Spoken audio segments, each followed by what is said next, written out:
Today we want to discuss degree adverbs. Degree adverbs are those adverbs which have some heightening or lowering effect on the meaning of the sentence.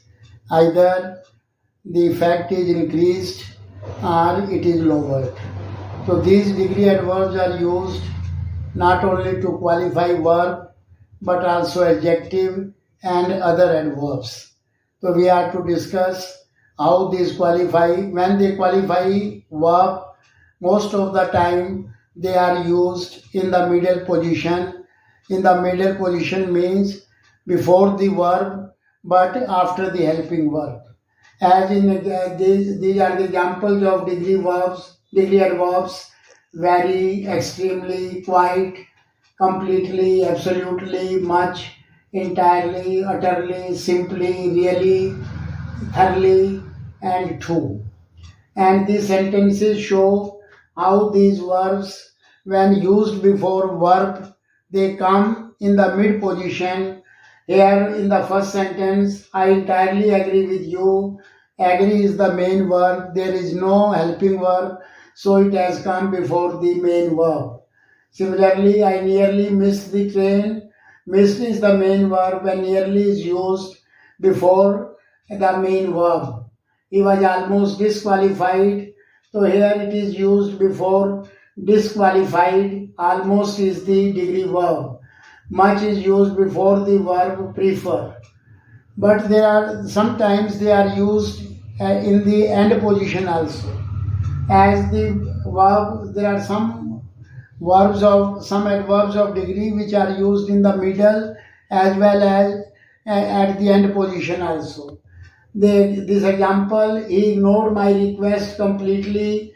Yeah, he completely ignored my request. In these two sentences, completely in the first one has been used at the end of the sentence, but in the next one, completely has been used in the middle position.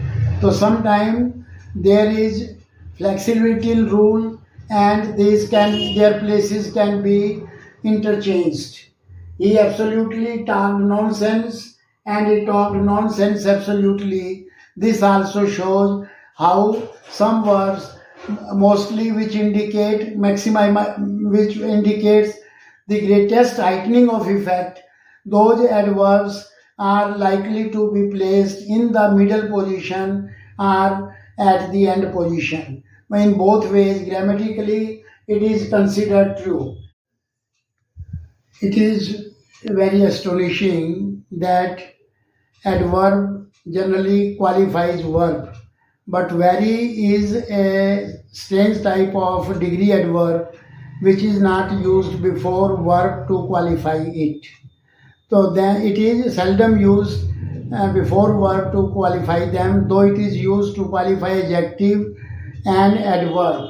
As in the given sentence, we see he is very happy. Here, very is qualifying the adjective happy. A very interesting story. Here also, very is qualifying an noun phrase containing adjective. Very is qualifying interesting, which is an adjective. He works very hard. Here, very qualifies adverb hard. Hard here is used after the verb works, and very is qualifying adverb. Though it itself is also adverb, but it qualifies another adverb. But there is a slight difference between very and to when it is used before adjectives. If we say he is very nice, it means, so it is a fact that he is a nice person. He is too nice, it becomes a problem. His nature being too nice, it means he is exploited by others. It is not a good habit. Being too nice is not something good, but being very nice is something good. So in this way, whenever to is used, generally it means doing something more than being reasonable. When you cross the limit of reasonableness, only then to is used. As we can say it is too hot, it means it is unbearably hot. We just cannot sit here. we will have to leave this room because it is too hot. But when we say it is very hot, it simply states the fact. We are not pointing out that there is so much heat here that we cannot sit. Very hot could be in the positive sense also. It is very hot, we should go for a walk now. So in this way here very is used in a positive sense. But when too is used, it is always used in the negative sense. It means crossing the proper limit. So in this way, this is a difference. When too is used before the adjective, it has negative connotation, but very does not. Very could have positive connotation also. It depends upon the nature of adjective. If it is used before a negative adjective, then naturally it will have negative connotation. He is very selfish. Naturally, he is a selfish being a negative adjective. Very also amplifies selfishness. But too is always used in the negative sense, even with good adjectives. If you say he is too gentle, so it means it is his negative quality, not the positive one. Then we want to point out where very is also used before participle adjectives. For example, we can say he is very tired. Here tired is participle adjective and we can use very before the participle adjective. This book is very interesting. Interesting is also participle adjectives and very is used before participle adjective. But we cannot use very much before participle adjectives. Only very has to be used before participle adjective. But in this way, we have tried to point out how very is used before adjectives. But sometimes very can be used with verbs also when it very along with much can be used with verbs also. Very in itself, very cannot be used before words if it is very only. But when it is combined with much, then we can use very much before verbs. For example, I very much enjoyed the film. I very much doubt his integrity. I very much hope that he will win the election. So hope, fear, doubt, enjoy, appreciate, admire. These are some verbs before which we can use very much, but not very only. If we use very, then it is wrong. And there are certain verbs such as enjoy, appreciate, admire, where we can use much without very. Very much can also be used, but much alone can also be used with these verbs. So in this way, very much is used in a very is not used before verbs. It can be used before verbs only when it is accompanied by much. So this rule has also to be taken into consideration. Then there are certain adverbs of degree which can be used with gradable adjectives, and there are others which can be used with ungradable adjectives. The difference between gradable adjectives and ungradable adjectives needs to be clarified. Gradable adjectives are those which have their comparative degree, which have their superlative degree. For example, good, beautiful. These are all gradable adjectives. Great, tall. We can taller, tallest, beautiful, more beautiful, most beautiful. So these are all gradable adjectives. Some degree adverbs can be used only with ungradable adjectives. For instance, absolutely, completely, entirely, perfectly.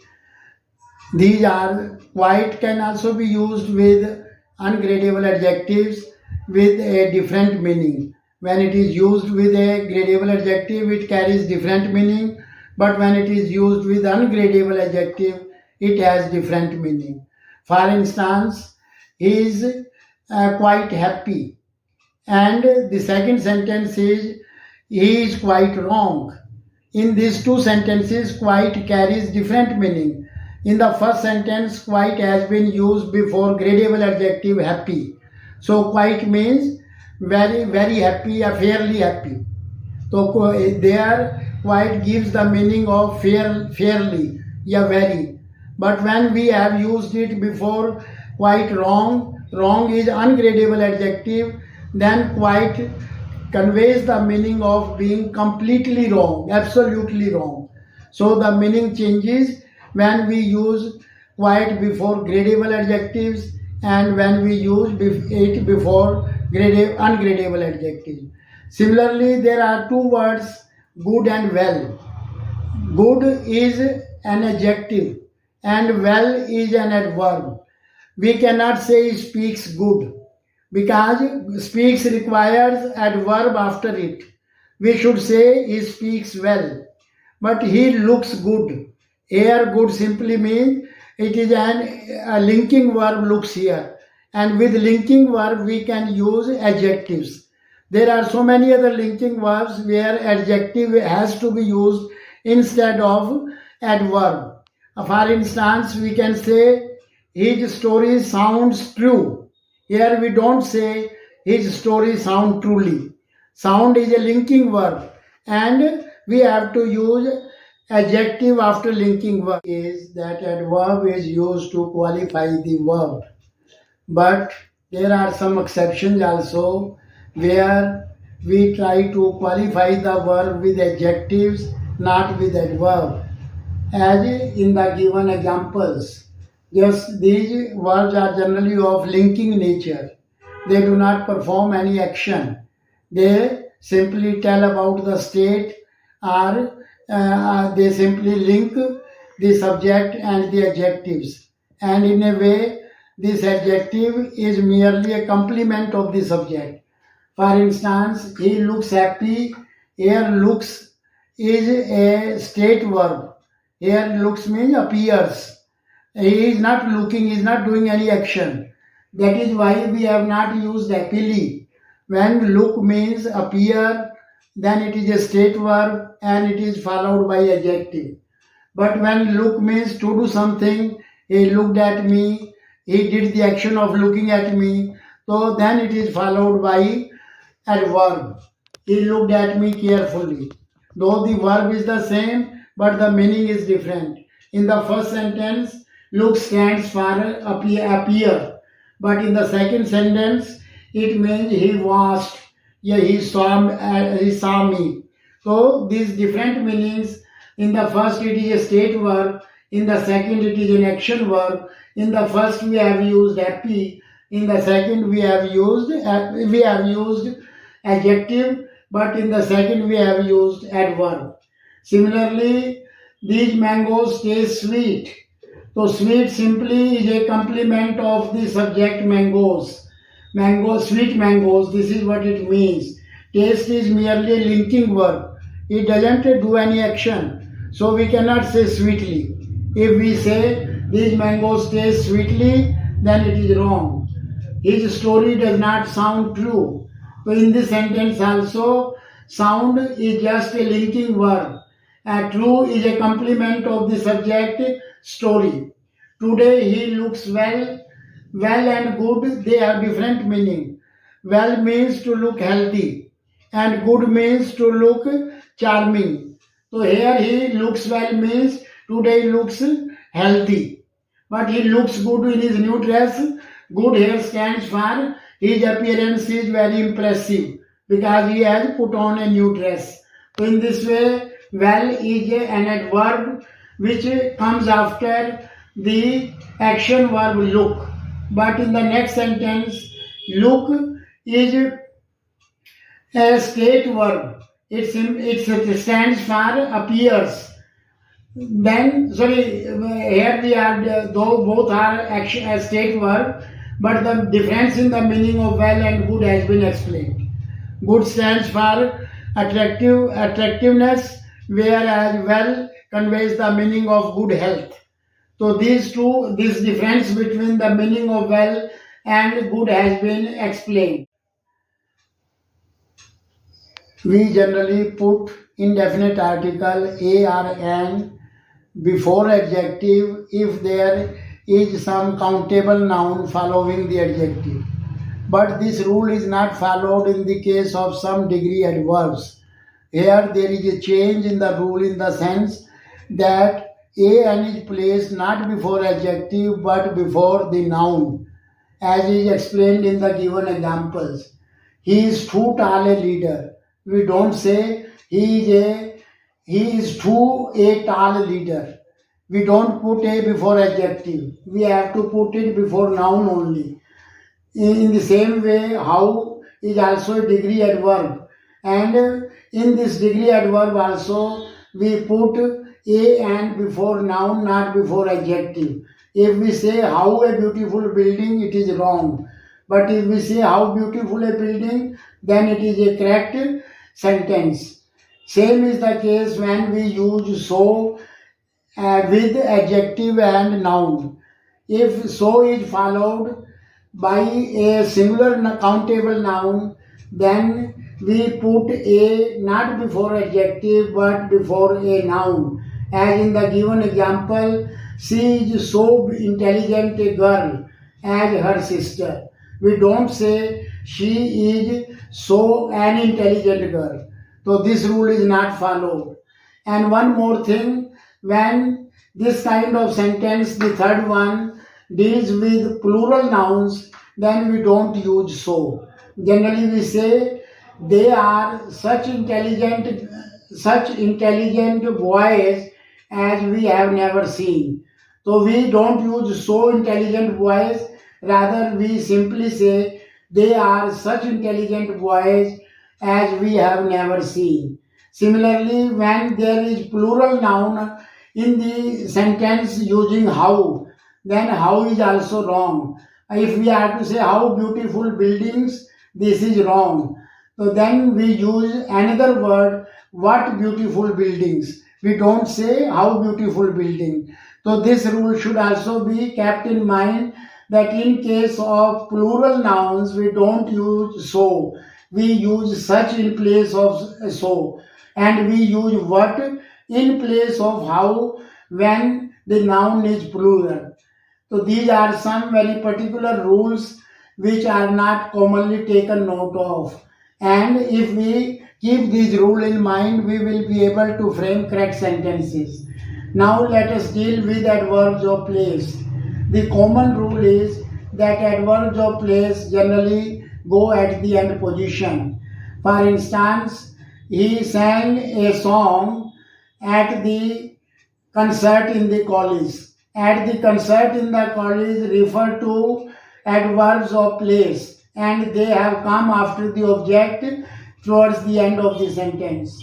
But sometimes adverbs of place are put at the beginning of the sentence. In that case, some inversion takes place. There are a few verbs which have to be put before the subject if the adverb of place or motion are put at the beginning. As in the given sentence, outside her house, this is an adverb of place. It has been put at the beginning of the sentence. That is why we have put the verb lay before the subject, a vast stretch of fields. We don't say outside her house a vast stretch of fields lay. As lay is placed before the subject, similarly when be is the main verb, in that case also is always placed before the subject when the adverb of place is at the beginning. These are examples of some other verbs which come before the subject in case the adverb of place is put at the beginning of the sentence. These verbs are come, go, march, fly, sit, stand, lie. In the case of all these verbs, hang, we have to put these verbs before the subject if the adverb place is at the beginning. For instance, over his head hung the picture of his mother. So we have put hung before the subject, the picture of his mother. Then these examples also in the corridor, she sat comfortably. Here why we have not put sat before and the subject is that when the subject is pronoun, then this rule does not apply. If she is a pronoun, when the subject is pronoun, in that case, this inversion does not take place. We do not put the verb before the subject. If here in place of she, if there were her mother, his father, whatever noun may have been at the beginning, then this verb set would have come before the subject. But whenever the subject is pronoun, this rule does not come into operation. In the college, she sang beautifully.